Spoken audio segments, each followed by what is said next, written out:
মিঠা অভিলাষ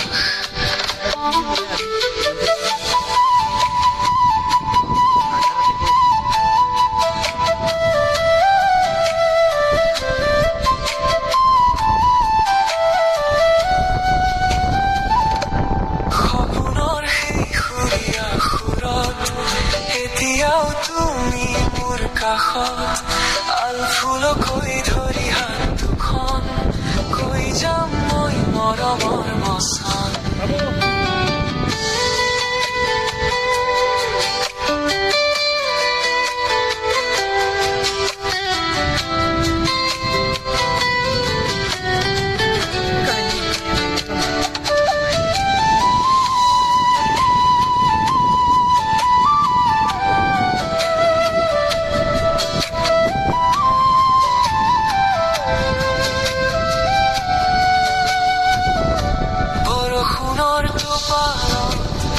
আজিও নামি আহে